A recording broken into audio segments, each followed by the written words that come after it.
Hey everyone, welcome to the March roadmap, which is also our Clark County campaign kickoff. We'll get better at saying that. I'm Stephanie Houghton. I use she, her pronouns. I will be the campaign manager down in Clark County, and I'm going to play the MC tonight. So hopefully you won't hear very much from me because we have some really excellent panelists joining us. I want to first shout out our newest staff member, who is Sam Pereira, who is also co-hosting this evening with me. Do you want to say a quick hello, Sam? Sure. Hi, everybody. My name's Sam Pereira. I go by they, them pronouns. And I just joined this team in January. Super excited for the Clark County campaign. Okay. So just going to give everybody a little bit of a rundown, do a little bit of housekeeping to get started. We have disabled the chat function tonight just to make sure that everyone has access to all of the conversations that are happening. But we have enabled the Q&A. And at the end, we will be taking questions from anything that you've typed into the Q&A and reading those out loud for us or for the panelists. So just if you have a question earlier on than when we call for them, just feel free to throw them in there. And we've got folks on our end that are going to be reading through and making sure that we see what we should be asking, because I can do a lot of things, but I cannot read and talk at the same time. I know I've been going to Zoom meetings for 2 years and I still haven't mastered that skill. So we appreciate your patience with us on that. So there will be time for questions at the end. So we're going to kick things off with Congressman Baird, who is joining us. He's going to talk a little bit big picture. Then we're going to switch over to Commissioner Niles, who is, let's be honest, like the reason, 95% of the reason that we are here at all having this conversation about Clark County. And then we're going to hear from Representative Stonier, who actually really helped us out in the legislature this year and is a ranked choice voting advocate. And then Sam and I are going to talk about the campaign specifically and what we're going to do, the work that we're going to do in Clark County. And then we're going to do questions. So we've got a lot to do before 7 o'clock because I do not run meetings that run past their dedicated end time. So we've got a lot on our plate. So Congressman, do you want to kick us off by telling us why democracy reform is important to you right now? And also why, as a voter, you're particularly excited about ranked choice voting? Thanks, Stephanie. And thanks to the great team. Am I on mute? Are we all right? Yep, good. And thanks to the great team at that has put this whole organization together. Fair Vote's just an amazing group. Commissioner Niles, thanks for your leadership. It's you've really stepped up and made Clark County at the forefront of a national and indeed, as you know well, an international movement to try to engage voters more fully. And of course, Representative Stonier has been a champion of her district, and the whole state and on the ranked choice issue. Let me share with you why this is so important to me. And I think why it's so important to voters. When I'm still very attentive to what's happening politically in our state, and of course, nationally and now internationally as well. Voters consistently say to me that they're concerned about three things. One, the negativity, that there's so much divisiveness now in our politics. Secondly, they say they're worried about extremism. They feel like the center has been lost and it's one party versus the other party and who can be the most extreme and criticizing. And then they're worried about the divisiveness, that people don't find common ground. They look for what tears us apart. And that's not good for a democratic republic. So when I address this issue, it's not about will this advantage the Democrats or will it advantage the Republicans? That's not the issue. The issue really has to be, is this good for our democratic republic in that form of government? Will it lead to more citizen engagement? Pardon, I've got something in my eye. Will it lead to more citizen engagement? Will it help elect people who can work together, who can solve problems? Will it reduce the tone of antagonism and hatred even, and bring people together? And I think ranked choice voting will do that, because if you spend all your time tearing other people down and just being negative and trying to be the most extreme, if you don't win on that first round, then what's going to happen is people are going to say, you know, your base may hold with you, but the rest of the voters are going to reject that, because most Americans Most Clark County residents, most Washingtonians do not want extremism. They want people who solve problems, people who work together, people who can cross the aisle. And that's what ranked choice voting will reward. And there's lots of history about this. As some of you may know, Abraham Lincoln was not the first choice of his nominating convention. Abraham Lincoln was actually the second or even a more distant choice. But when he ran his race and people ran it with him and for him in the day, they weren't as active campaigners. They were very careful to not offend the other possible candidates. So when it came time to choose somebody, they chose Abraham Lincoln. And you know what? In the long run, that worked out pretty darn well for our country. So there's lots of reasons to support this. Clark County has the potential to be, again, a leader in our country. And I, again, am grateful to be here with Commissioner Niles and Representative Stonier, who have been champions of this. So thank you, Fair Vote Washington, for putting this together, letting me be a part of it. I look forward to Commissioner Niles and Representative Stonier's comments, and then we'll take some great questions, I'm sure. Thanks so much. Wow, that was great. I haven't even thought about that Lincoln example. Oh my gosh, and I've been talking about this for so long. That's such a good one. Thank you, Congressman. That's absolutely terrific. All right, Commissioner, you are up next. You know better than anyone the hassle, to put it lightly, of getting ranked choice voting on the ballot. What was that process like here in Clark County? And then as a voter, what excites you most about ranked choice voting?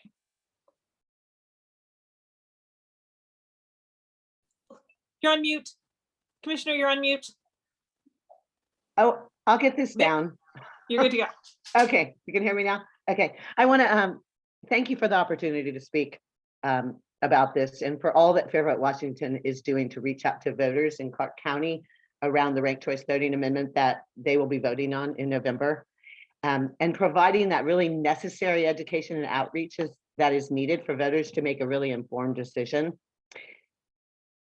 As it has been pointed out, I think earlier, that Clark County as a home rule county has a very unique opportunity to implement this election reform and to be a leader in implementation of ranked choice voting in Washington state. My role as a Clark County Charter Review Commissioner and as the chair of the ranked choice voting subcommittee that worked to put ranked choice voting on the ballot for the voters to decide is work that I'm really proud of, and I'm really happy to be a part of. The process of researching and writing the language that you will see on the ballot in November was a year-long process. I had help from many people and organizations. Fair Vote Washington was particularly supportive, was always there for me, and a great resource for me and the Charter Review Commission throughout this process.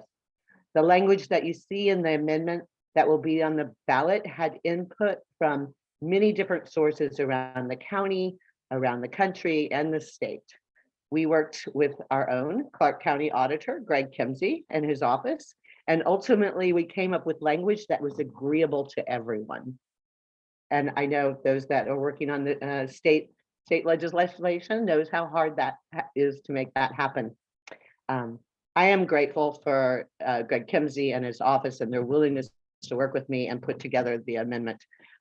Clark County Auditor Greg Kimsey has stated to the commission and to my subcommittee that he is very confident in his ability to implement ranked choice voting in Clark County. One of the things that Auditor Kimsey did is he invited me to attend a 3-day workshop with over 200 Washington state auditors and their staff, in which auditors and election officials learned about ranked choice voting and had an opportunity to ask questions and learn from other auditors around the country that are using ranked choice voting and are very successful, and the voters love it. It was a very positive and it was a great learning experience and was actually very well received by our Washington election officials. I believe that our state elections officials realize that this is coming, and I was very encouraged that they appeared to be very open to implementing ranked choice voting in Washington, and I'm hoping that Clark County is able to kind of help that happen throughout the state.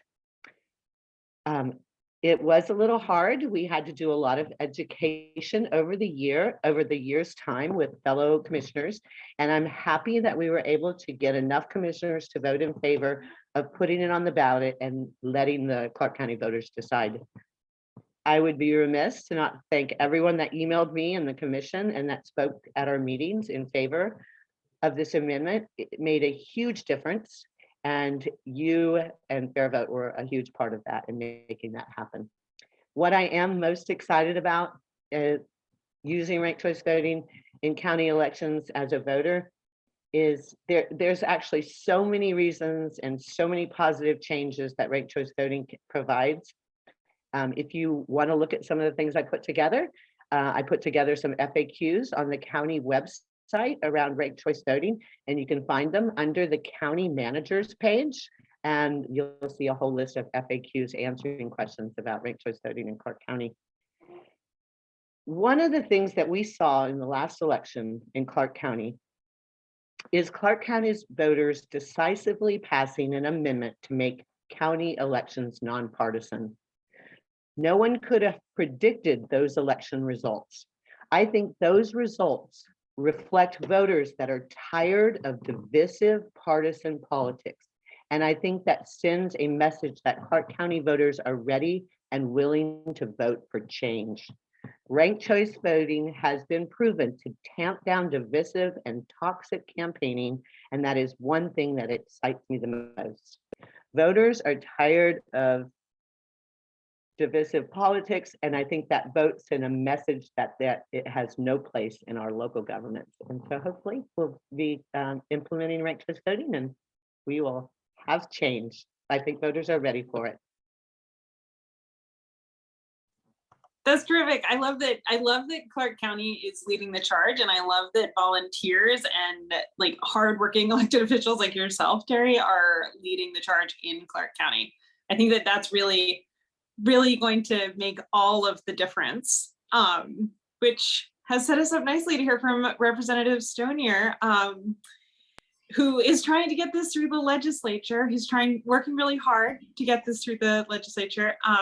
So Representative, ranked choice voting has been tough to get through the Washington legislature, to put it mildly. Can you tell us what barriers RCV faces and why it's so important we don't give up? And how can we work in Clark County to get this done? And then lastly, as a voter, what excites you most about ranked choice voting? Yes, thank you, Stephanie. And I hope you all can hear me okay. I'm transitioning from work to this computer, and I have not yet connected all of my computers to my home setup system. So you sound great. You know, microphones and everything are a challenge. I'm getting a thumbs up from Sam, so thank you. First, I just want to say thank you to former Congressman Brian Baird, not only for being the very first supporter of mine in my 2010 election at a very small wine tasting fundraiser, but also gave me the most powerful advice that I have forwarded on to every new legislator that I've ever worked with. And that is, as we were walking up those marble steps, I hope you'll recall that you once told me on my very first week in the legislature, if you do not love this job and are not inspired by this place as you're walking up these steps, please step aside and let somebody else who is do that work. And I think I remember telling you that that's the same way I feel about being a teacher. And so I want you to know that I remember that, I carry it with me, and I say that to every new member of the legislature that I'm charged with supporting as they become a part of that institution. So I appreciate your guidance, your early support, and the piece of advice that I've taken with me for the last 10 years. I thank you for that. This is really great work that you all are doing. I'm appreciative of the groundswell of community-based education that has happened for me as a candidate and as an elected official to work on this. I think that is the power of this effort. We got a good history lesson from former Congressman Baird, and I think that is something that we all enjoy, especially for somebody like me who's a student of history and social studies. But what I think it really demonstrates is that you pulled together folks that really understand the value of this policy in our community, particularly in Southwest Washington and the history of our politics. I'm somebody who's been elected in a partisan role in a very partisan swing district with very tough conversations to have across the aisle. And then in the 49th, in a very strong Democratic district where my Democrat on Democrat general election would have benefited from a cleaner conversation in both of those races when it comes to just making sure voters know who they are supporting and taking the politics out of it and really talking about the quality of the candidate, their history, their credentials, their intentions. And so I feel that you've pulled together a panel here that really can speak to the broad value of the policy. So I'm grateful for that. Terry Niles and I have known each other for a beat, and I appreciate Terry's leadership on this. But what I appreciate from her comments is just the sentiment from Clark County that we will decide for us what is best for us.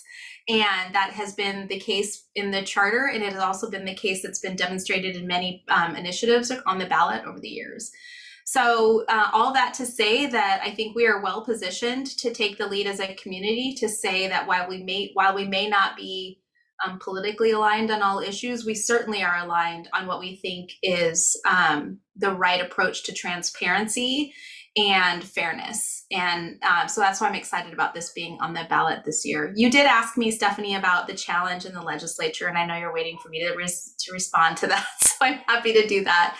I will share that there's two answers to that question from my perspective. My first answer to that is I am a recipient of all of your education, your outreach, and your grassroots work that has helped me understand the quality of this policy direction. I would not have known that without folks that I know and trust having that conversation with me and helping me understand that not being the first choice and maybe being the second choice helps clean up the conversation and builds trust in the community. I think that I needed to see the data and I needed to hear your stories about that for me to really give it time to understand.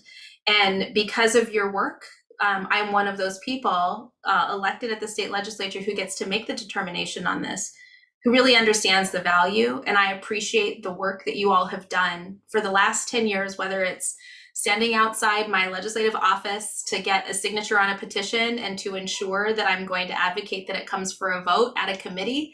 And now we're at the point where we're advocating for a vote off the House floor. So that's the first answer, is that a great deal of legislators really needed to be educated on the value of and the outcome of the policy. And that is a box that you all can check. The second is that we have history in our current in our state with some of our current legislators in the Tacoma area, where a lot of those concerns still come to bear. And when we're in the caucus room trying to decide like what is the direction we really want to go here, that is a hurdle that we have yet to overcome. I think we're getting closer. And one of the reasons that I want to really give credit to what Terry just said and to all of your work is that the sponsor of this bill this year, Representative Kirsten Harris-Talley, did exactly what Terry did, which is to sit, talk, and listen to those who had concerns and come up with compromise language that brought this bill closer than it ever has come before to be considered on the floor. This was a fast session. There was a lot that we had to consider in terms of not only getting out on time in the budget and police reform that we had to take up, and we had to make sure that schools were ready to open, that businesses were ready to head into the next year.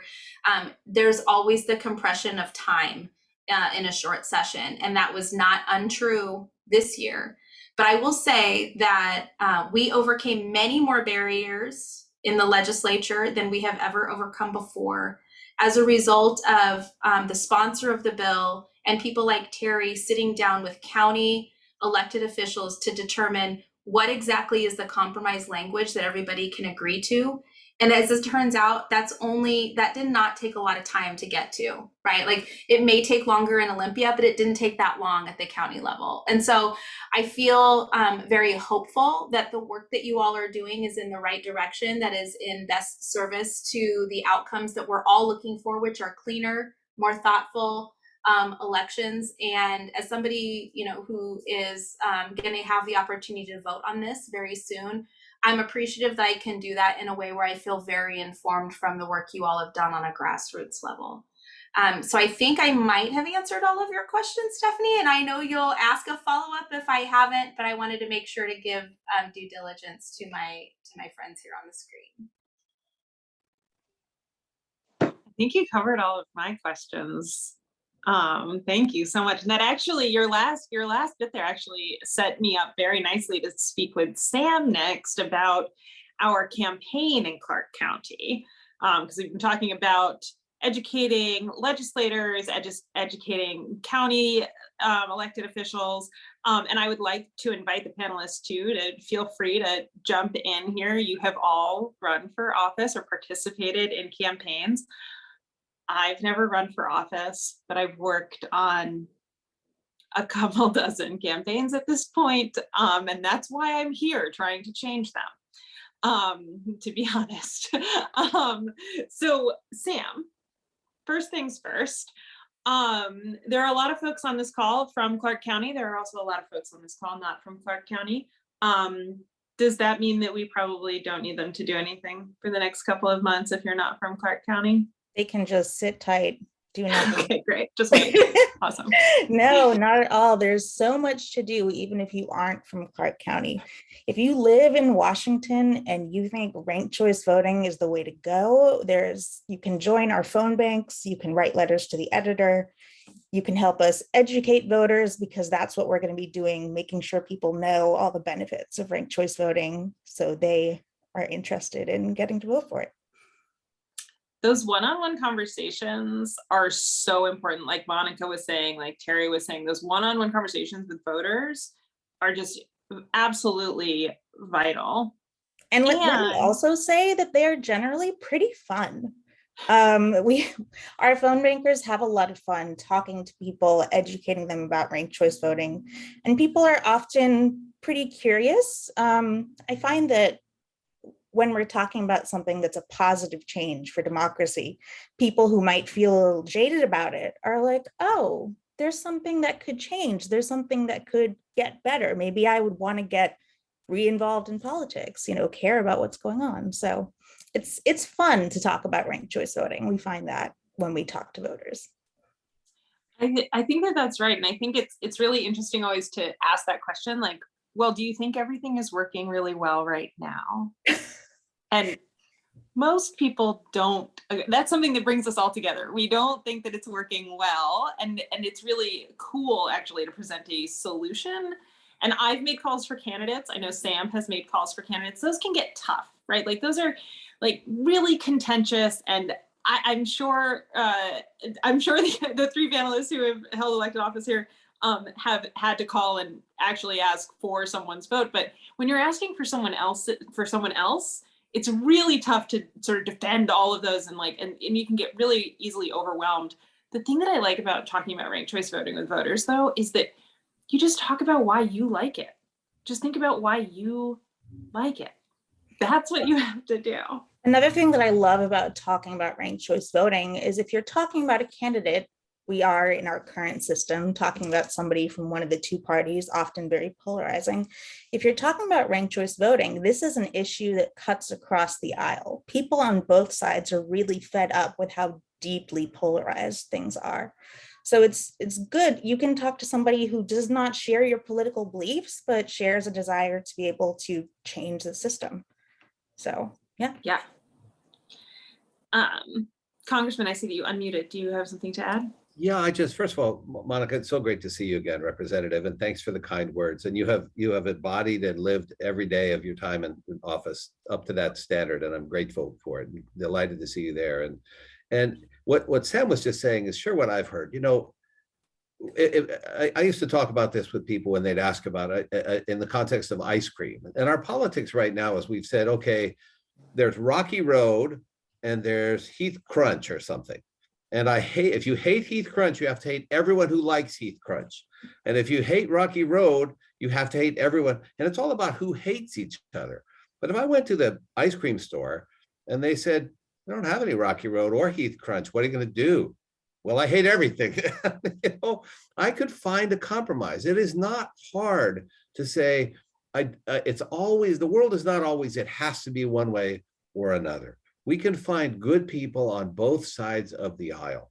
And part of what I like about this is what Sam and Monica were saying. There are Republicans who support this. There are very conservative Republicans who support it. There are very progressive Democrats who support it. They're very centrist. Why?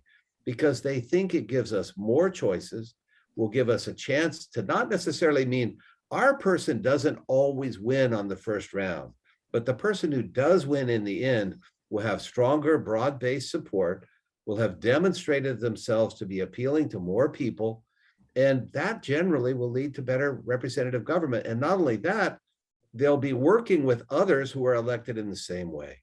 So they'll have other candidates, other electeds that they can work with. So for all those reasons, I think it gives voters such great choices.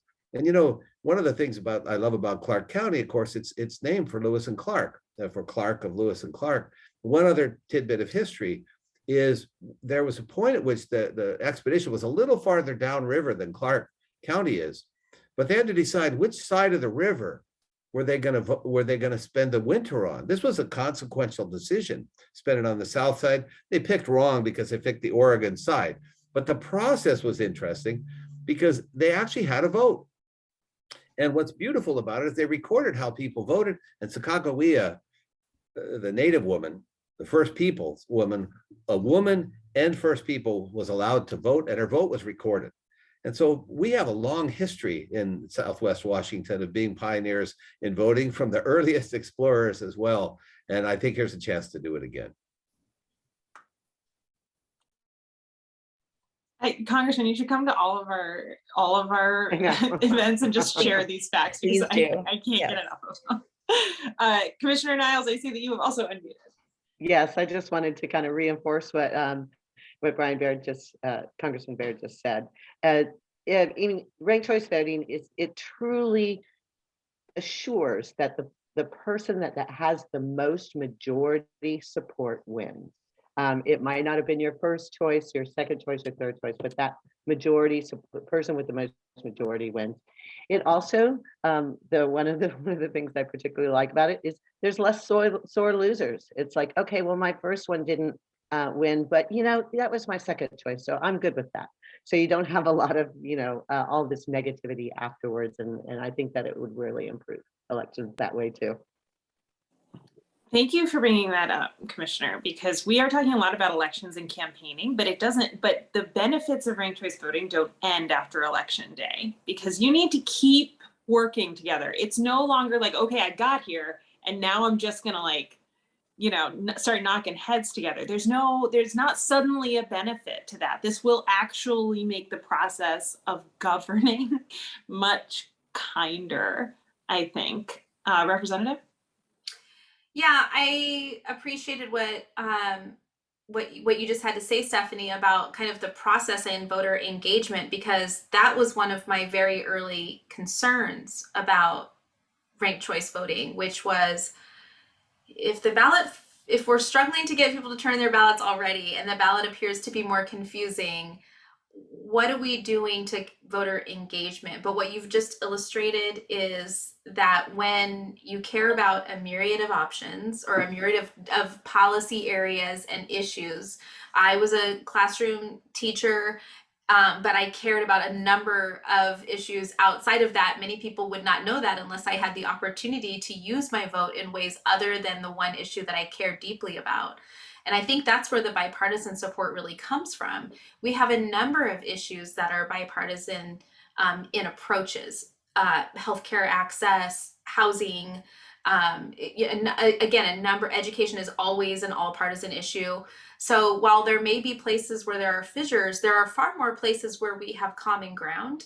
And this gives us an opportunity to stay engaged as voters in the long term on those issues where there are common ground. So my first choice doesn't make it.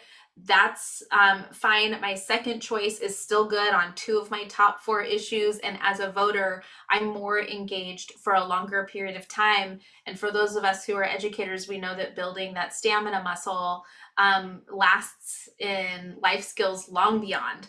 So if I can pay attention to issues I care about on a ballot longer than 4.5 minutes in a year, then that means that I will be a more informed voter over the course of my lifetime. And that results, I think, in a better electorate and better policy and better voter engagement for the long haul. So I just want to kind of highlight that my number one concern around voter engagement is now my number one driving interest in this policy. Can I ask Right, Monica a question, if I may, Stephanie? Because I think I know the answer. You know, whenever we win an election, and I went through a number of them and was happy to be successful, as soon as it was over, I turned to my staff and I said, look, we ran affiliated with a political party, but we were elected to represent all the people, even people who hate us. That's part of the beauty of our system. But what I'm saying that for is because in a ranked choice vote, there's even more incentive to do that, because you know that you may have gotten votes from all sorts of different angles. And many times I was very honored to have people say, you know, I'm not from your party, but I supported you because I know you're a good person and I know you represent all of us. That's pretty high praise. But ranked choice voting makes it even more likely to do that, because you may well have been elected by people who are not affiliated with your particular political party. And then you should be representative anyway, but it adds to that when you know that you may have also gotten a lot of those votes, and that they especially are going to be watching you as well, because they put their faith in you, even if you weren't their first choice. Yeah, and that representation matters, right? Like we hear that a lot, but in this case, it really does matter as well. As you know, I served in the 17th, and my seatmate, Representative Paul Harris, was my opponent in the previous election year. And now I consider Representative Harris one of my strongest allies in the legislature when we are looking to find common ground across the aisle. And that's because he and I decided at one point in time, when we were both elected in the same legislative district, that we were going to do joint town halls for exactly the reasons you just described. There are people that oppose us on a party level, but collectively there were crossover votes that voted for both of us in this election. And our job is to represent all of them. And you can't really do that if you're not listening to all of them. And this is kind of a pseudo approach to put that maybe platform of middle ground policy, common ground issues before an elected official, where they may not otherwise see if elected in a hyper-partisan environment without multiple options. So I hear your question, and I'm proud of the reputation that I have, having sponsored and championed highly partisan issues, that I still have the reputation in our community that I will always look for the common ground when it's there. And I think that serves us all well when we have more elected officials that take that approach. I think the other thing that I think all three of you have now talked about, which is important, is that democracy is a muscle. You have to work it. You have to work out, right, to make it stronger. And I think that that's something that ranked choice voting does. I think that that's something campaigns have the ability to do. So I'm not so subtly going to pitch again that you please sign up to help us on our campaign. We have, like Sam was saying, we've got phone banks twice a week. We've got letters to the editor, writing parties. But if for some reason those are not your cup of tea and you would prefer to donate money rather than time, we would love it if you would be able to do that. We have a specific pot of money that we're using for Clark County. We really want to keep this as local as we can, even though we're all in Washington. So I am asking that you please make a donation if you are able to. Money is great. Time is great. We know that times are tough, so anything that you can donate to us would be really, really appreciated. And with that, I'm going to toss it over. One more thing. If you have any questions, please don't forget to put them in the Q&A. And then I'm going to toss it over to Sam, because we do have a question. We do indeed. Commissioner Niles, the question is for you. Does ranked choice voting combine the primary and the general election? Yes, in the amendments that we wrote, and now that we have nonpartisan races for all of our county offices, it does combine the primary and the general. Now that I'm on the line, I do want to bring up something that Monica had mentioned about something, because I got a lot of when I was working on this over the year, of people asking like, is that going to be too confusing for voters? And when I went to the seminar with all of our auditors, I got a great answer for that. And when we listened to like the election officials in Utah talk about the education that they had to do around it, one of them said he spent zero money. He said that they took a ranked choice voting ballot as just a test. They took it to an assisted living facility that had like, people that had been voting in plurality voting their entire life, 50, 60 years, and handed them a ranked choice voting ballot. And they were able to figure it out without any instructions, without anything. People rank things every day of their life, like Brian Baird said about ice cream. I mean, it comes natural. So that automatic, like I got pushback from commissioners about like, oh, it's too confusing. People aren't going to be able to do it. We're going to spend a lot of money on education. That just hasn't really, in all my research over the year, hasn't really panned out to be true. And so I just wanted to bring that up. Commissioner, I want to jump in. I want to commend you because what you've done with this initiative is you've said, I trust and respect the voters.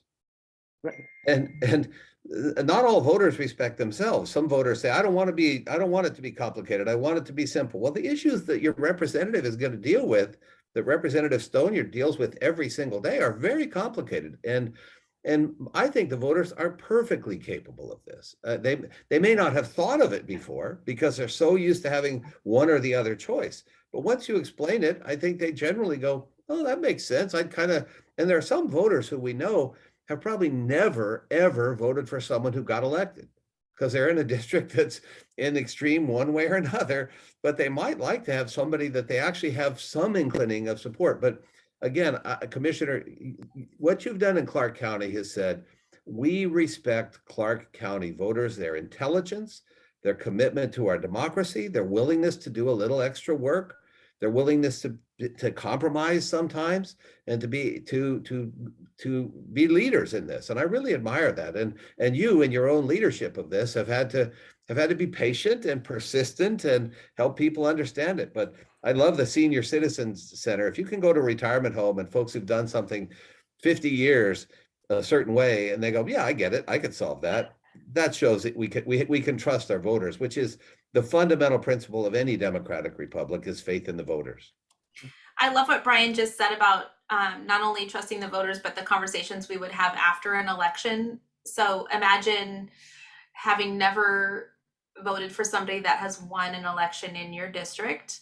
The conversation is very brief after that, right? Like, I voted, it didn't matter, my person didn't win. But when you're talking about a multitude of issues, and you can have a different conversation after ranked choice voting is in place, and that conversation is, my first choice person did not win, but because my second choice was good on 2 issues that were really important to me, I supported them, and now they are in office, and guess what? I get to have conversations with my elected official about those issues that I voted for them second on over other candidates. That's a very different conversation with a community leader than we've previously had when folks feel unrepresented. Wonderful. So we have a question for you, Stephanie. Can you talk about who and how you are targeting with phone banking? Is it a broad list of voters, or are these calls only to people who already expressed some support for ranked choice voting? Oh, that's such a good question. I always get this question whenever I'm on any campaign.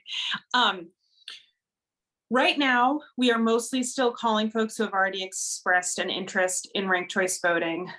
We're trying to get them to sign up to volunteer with us, or to by hosting a house party, or by joining us for phone banks, or writing a letter to the editor.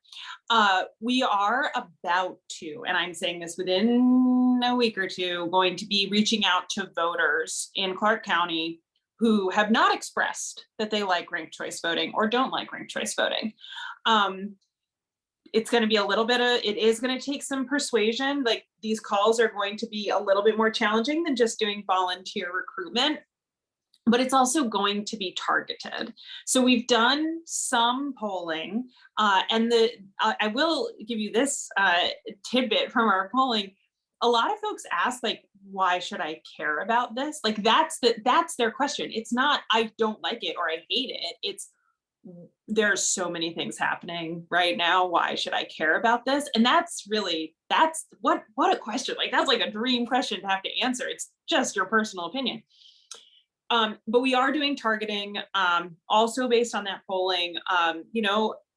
For example, we're in an off-year election right now. The folks who are going to show up are generally older and whiter than they are every 4 years.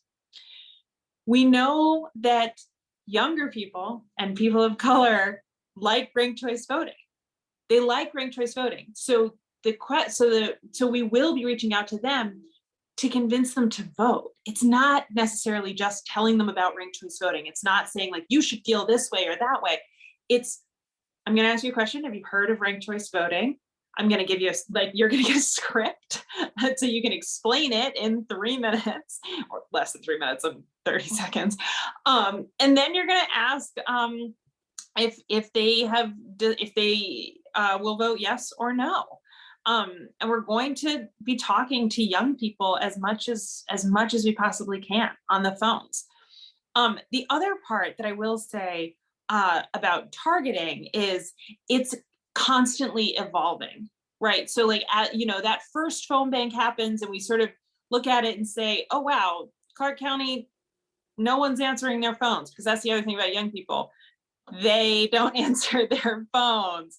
I don't answer my phone when someone I don't know calls me. So then it's going to be like, okay, well, how can we adjust this? Should we think about texting? Should we think about emailing? How can we continue to have that interaction? Because that's what I think both Commissioner Niles and Representative Stoney have talked about, is like, it's got to be back and forth. This is not something where you can just call someone and say, here's what ranked choice voting is. Do you like it? No, you got to be willing to have those conversations. Now, I've been talking about ranked choice voting for over a year now, and it doesn't exactly trip off the tongue, right? Like, it takes a little while to kind of get figured out. Like I said, we are not sending our phone bankers out into the world without any information. You're going to know who you're calling, for one thing.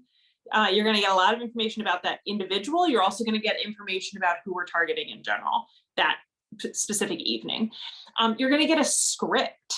If you're anything like any of our phone bankers, you're going to use the script a couple of times and then just kind of figure out how you want to actually make it your own. But it's a great place to start.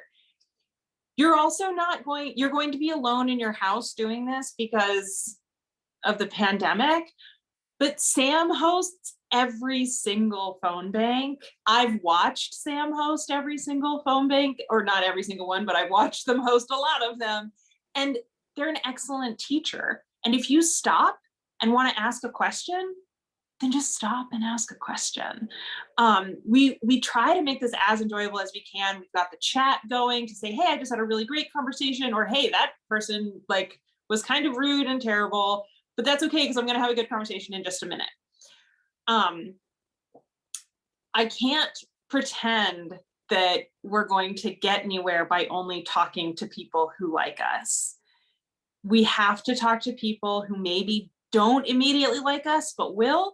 And we're even going to have to talk to folks who maybe don't like us and just stay that way.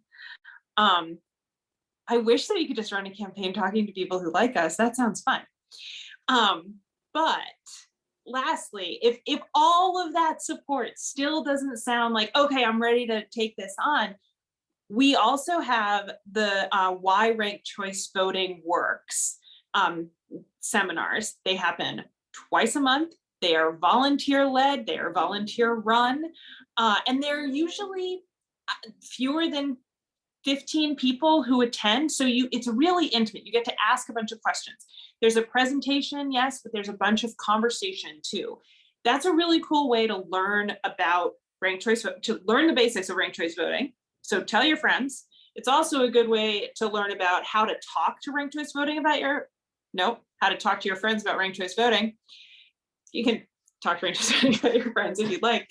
And it's also a good way to really lean on, like during these pandemic times, to really lean on that community of ranked choice voting supporters. There are thousands of us across the state. There really are. We have over 10,000 names on our list. That's not nothing. And building that community comes from a variety of places. It comes from the phone banks. It comes from why ranked choice voting works. It comes from the ranked choice voting roadmaps, which you're already aware of because you're all here. And we are really going to be counting on this Clark County campaign to take this to the next level. Clark County is going to be leading the charge here. So yes, there is targeting. We are going to try to avoid people who are angry. I cannot promise that we will always avoid the angry people, but I can promise that we are going to support our phone bankers in every way that we can through scripts and one-on-one conversations and whatever it is that you need.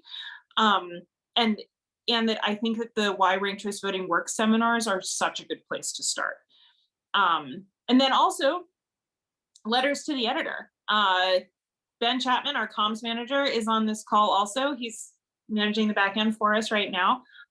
But he's a great teacher too, and he can help you kind of figure out where to get started.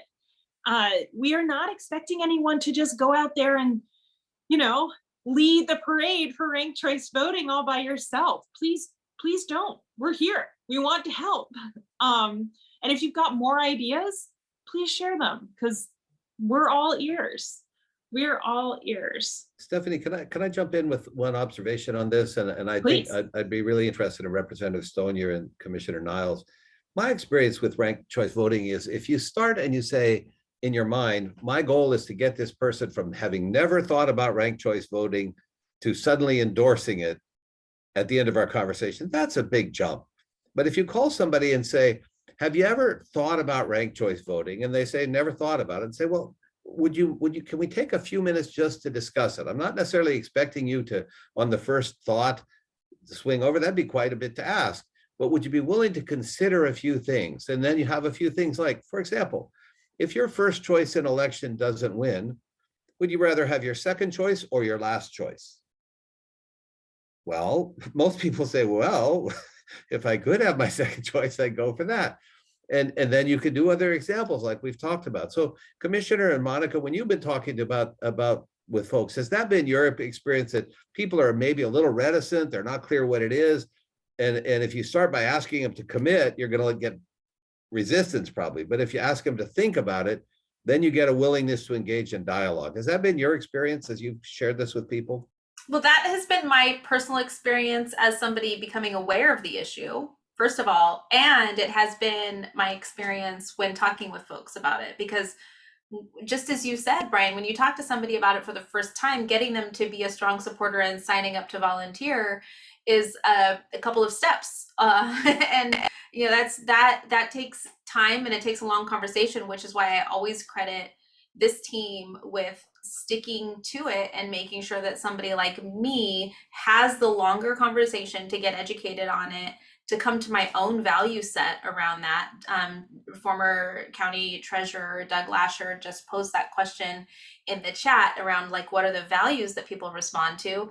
For me, it's transparency. I mean, we're seeing local elections right now fail because there's a lack of transparency in where money goes and whether or not voters have a say in how that money is used.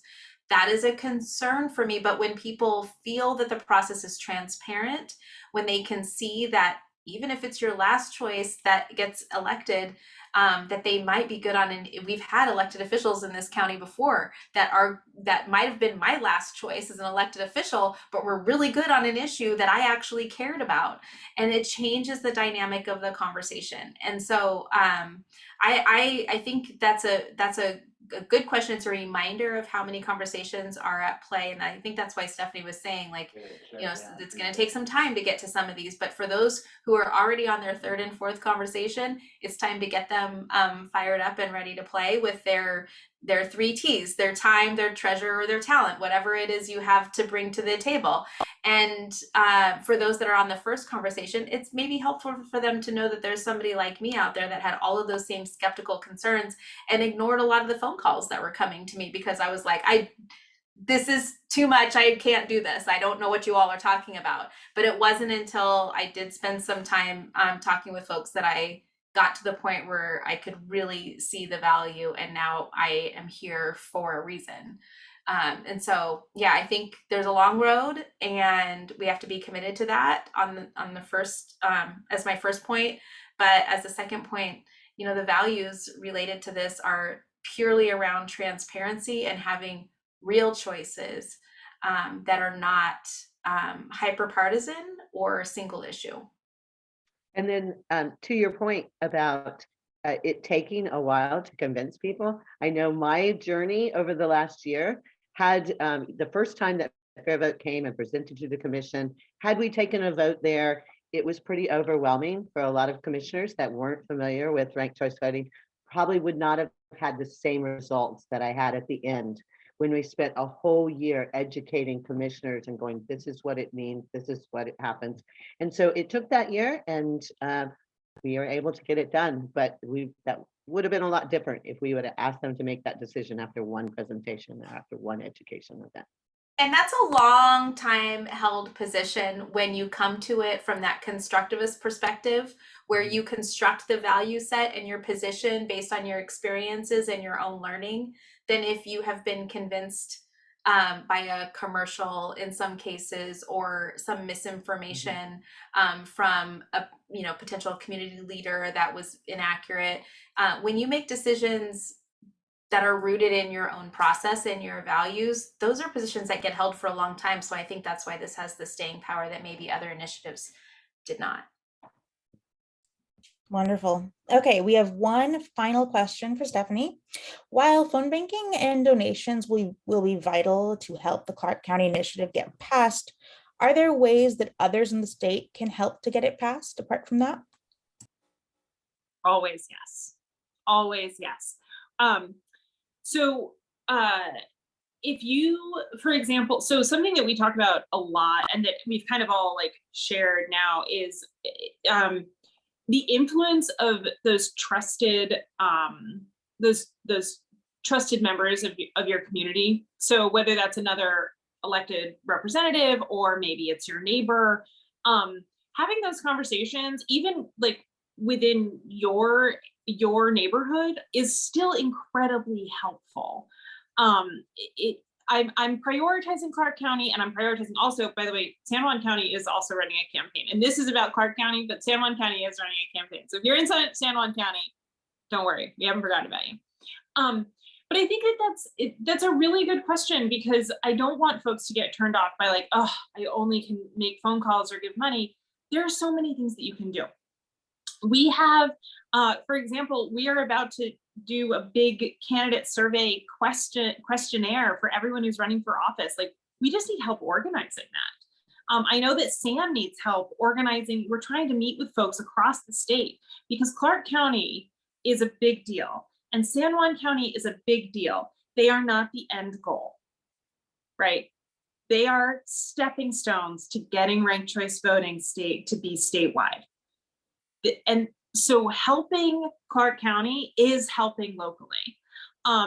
Yeah, if you're up for a road trip, we will be getting yard signs, which hurts my little organizer heart, but we're gonna get some yard signs and we're gonna need help putting them up. We're gonna need help waving them around. So we're not gonna do that right away, but we absolutely need help. One of the things that the pandemic has cost us is one of my favorite volunteer roles, and that is the comfort captain. And the comfort captain comes into field offices with trays of lasagna or cookies to take care of all the volunteers and organizers. I have survived off the food of comfort captains. I am not ashamed to admit it. And I'm sorry that I'm so sorry that we probably are not going to have a lot of offices or a lot of parties. But there are just so many ways to support us. And that includes social media, email, donations, phone banking. I think that covers it, but I don't think anyone is able to do all of those things. So what a great question. I want everyone in Washington to feel welcome in our Clark County campaign. And I did promise that we would end on time, so I'm just going to do a really quick wrap up. Thank you, Congressman, Commissioner, and Representative, for joining us tonight. Thank you, everyone who is on this call right now, for supporting ranked choice voting. You're going to get a questionnaire after this asking what you think that we can do better at our next roadmap. Also asking what you think was amazing. I think Sam was pretty amazing, and we should probably talk about that. And I appreciate all of you and look forward to talking to all of you really soon. So let's get this done in Clark County. Thanks, everybody. Thanks, everyone. Thank you.